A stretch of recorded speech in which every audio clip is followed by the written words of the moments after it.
Buenos días, profesores y compañeros. Hoy les vengo a hablar sobre los fitorreguladores y mi grupo está conformado por Dana Gabriela, Tania Sanguino, Iván Urquiza y la persona que les habla, Karina Prieto. Primero vamos a hablar qué son los fitorreguladores. Estos son productos naturales. Normalmente se trata de hormonas vegetales, también se le dice fitohormonas, que se utilizan como reguladores del crecimiento de las plantas. O sea, estos ayudan a crecer las plantas de manera regular, lo cual se consigue la estimulación o la paralización, según convenga de las raíces y las partes aéreas. El uso de los fitorreguladores es cada vez más habitual en la agricultura ecológica como también en la orgánica, convirtiéndose en una técnica de cultivo cuyo objetivo es mejorar los procesos biológicos de las plantas y mejorando la producción y la calidad de las cosechas. Estos compuestos orgánicos se sintetizan en un tejido de la planta y se transportan a otro órgano, donde a muy bajas concentraciones provoca una respuesta fisiológica concreta. Un ejemplo de este es que el fitorregulador es etileno, una molécula orgánica sencilla que dispara en la planta la señal de senescencia. Bueno, también lo que es la senescencia es que el fitorregulador etileno lo que hace es disparar una señal de senescencia, valga la redundancia, lo cual nos indica que la planta está empezando a envejecer. Sobre las características. Existen muchos tipos de fitorreguladores. Todos ellos tienen unas características comunes que esto les permite cumplir su misión de regular y optimizar el crecimiento de las plantas. Una de estas es que tienen la capacidad de regular los procesos fisiológicos de las plantas, pudiendo desplazarse desde el punto o centro donde se producen a los lugares donde se desarrollan sus funciones. Otra es que en la acción o efecto de un regulador entran en juego diversos factores, como la capacidad del tejido de la planta, para así asimilarlo a través de receptores específicos o distintas formas de difusión o transmisión. Un ejemplo, el etileno es un tipo de fitohormona, como le venía hablando anteriormente. Esta es gaseosa que es capaz de desplazarse por el aire y atravesar las membranas y paredes celulares de las plantas. Otro es que se trata de pequeñas moléculas químicas.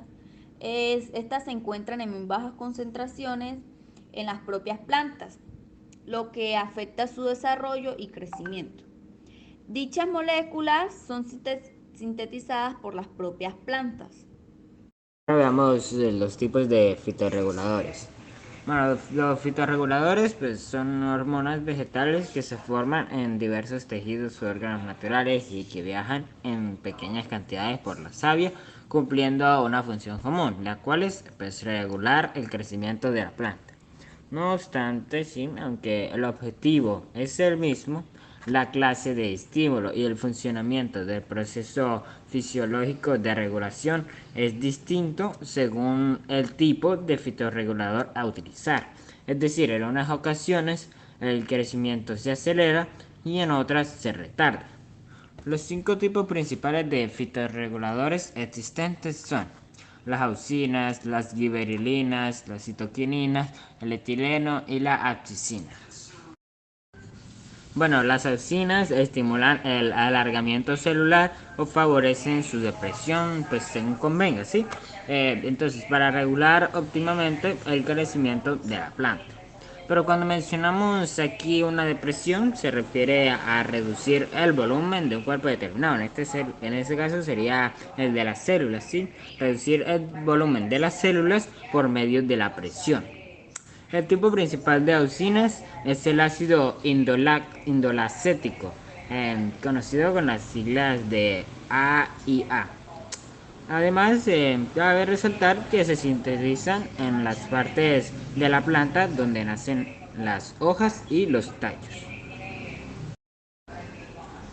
Ya en cuanto a las giberilinas, las mismas se sintetizan básicamente en las hojas jóvenes y en las semillas, ¿sí? Estas hormonas son compuestos isoprenoides, es decir, son una vasta y diversa clase de compuestos orgánicos derivados del isopreno.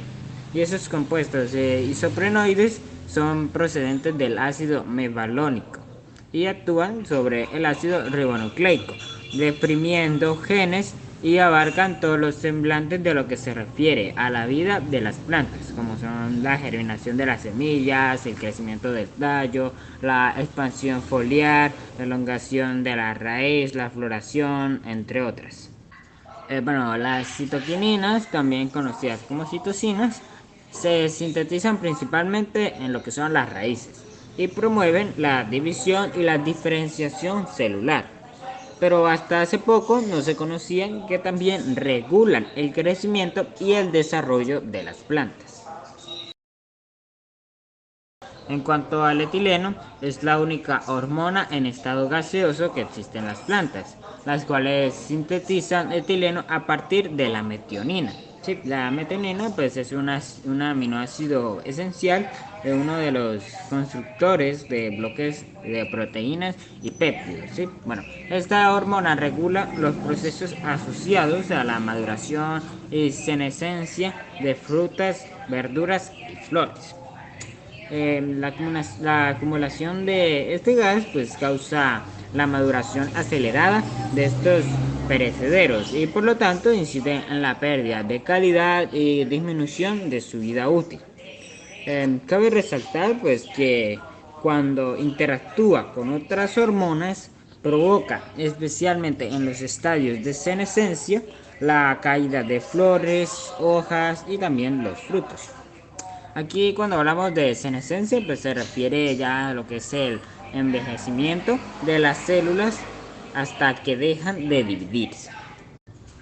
Si hablamos de la abscisina, también es conocida como el nombre de ácido abscísico y participa en los procesos de desarrollo y crecimiento, así como en la respuesta adaptativa al estrés. ¿Sí? Es especialmente importante en lo que son los procesos que suceden en la semilla, como son la dormición y la maduración del embrión. Se suelen emplear como protección de las semillas ante situaciones de estrés hídrico y otras. O sea, cuando falta el estrés hídrico, pues es cuando las plantas obtienen muy poca agua. La principal abscisina es el ABA, que se sintetiza a partir del ácido mevalónico, ¿cierto? Entonces, el funcionamiento del ABA consiste en bloquear la síntesis del ARN, inhibiendo la producción de enzimas inducidas por las gibberelinas. Otras sustancias que eventualmente pueden considerarse como fitohormonas son las poliaminas, los jasmonatos, el ácido salicílico, los brasinosteroides y la cistemina. Bueno, hablemos sobre la importancia de los fitorreguladores. Como sabemos, las plantas necesitan, además de agua, luz, nutrientes y dióxido de carbono, un sinfín de compuestos orgánicos para el desempeño de sus funciones metabólicas. Y entre las más importantes y en las que destaca son los fitorreguladores, pues se puede emplear para nuestro beneficio. Y como sabemos, son unos elementos que ayudan a gestionar el crecimiento de los cultivos y se ha convertido en un gran aliado de los agricultores, pues gracias a su sencillez, facilidad de uso y efectividad. El uso de los fitorreguladores es cada vez más habitual, por así decirlo, cada vez más común e importante, especialmente en la agricultura ecológica. Pues el empleo de estos ha aumentado y sus técnicas de uso varían según el cultivo.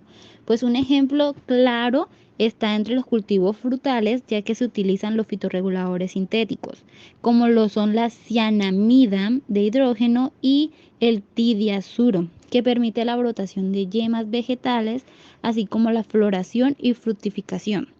Pues también son importantes para adelantar cosechas, delimitar las dimensiones de algún tipo de árboles, ayuda a mejorar procesos fisiológicos de las plantas, mejorando así la producción y la calidad de las cosechas. Además, son productos naturales producidos por la propia planta, que son totalmente compatibles con este o cualquier tipo de agricultura. Entre otras agriculturas también se ha destacado en la agricultura convencional, ya que se han empleado formulaciones especiales en las que se incluyen los fitorreguladores como parte de un producto integral, que incluyen no solo sustancias, sino también otros beneficios para las plantas. Para concluir la importancia, los fitorreguladores son las aportaciones más interesantes de la tecnología vegetal al mundo de la agricultura, pues bien utilizados se han resaltado que son de especial utilidad en la producción agrícola. Las adecuaciones y las selecciones de las aplicaciones de los fitorreguladores durante diversos cultivos de plantas han representado que son una herramienta para mejorar diversos cultivos, ayudando a un mayor interés de la producción, logrando además adelantar cosechas, aumentar la densidad de la siembra, inducir la maduración de frutos, así como mejorar diversos aspectos, ayudando a la importancia de la calidad, como la pigmentación y el incremento del tamaño de los frutos. Por último, hablaremos de los efectos que tienen los fitorreguladores en las plantas. Tengamos en cuenta que la utilización de los diferentes tipos de fitorreguladores se encuentra en función del proceso que se requiera modificar. Es decir, las auxinas, gibberilinas y las citoquinas básicamente se encargan de regular la división y la elongación celular, siendo esto un equilibrio entre las fuerzas de empuje y reacción para lograr el equilibrio del crecimiento de las células. El ácido abscísico regula las respuestas a estrés abiótico y también participa en el mantenimiento de la dormancia, que esto es un periodo del ciclo biológico de un organismo. Este ácido también ayuda a la apertura estomática, al almacenamiento de proteínas y a la síntesis de lípidos, como ya fue mencionado en los tipos de fitorreguladores. Los fitorreguladores producen efectos de forma individual en las plantas, de forma aditiva, es decir, que los efectos se agregan a la planta, de forma sinérgica, que esto es la suma de dos o más efectos de forma individual, o de forma antagónica, es decir, que un organismo se nutre dañando a otro. Dependiendo de estos compuestos, la planta genera diferentes respuestas. Por ejemplo, tenemos el caso de cuando se da la germinación. Esto se da por un efecto antagónico de gibberilinas y de ácido abscísico. Se da porque mientras la gibberilina promueve el rompimiento del estado de latencia de las semillas, es decir, que la semilla no puede germinar, el ácido abscísico promueve la dormancia, permitiéndole así a la planta sobrevivir, es decir, germinar. Tomando en cuenta lo anterior, es importante considerar los tipos y proporción de fitorreguladores, si se pretende utilizar estos compuestos para el manejo de cultivos, además de otros factores como la etapa de desarrollo de las plantas.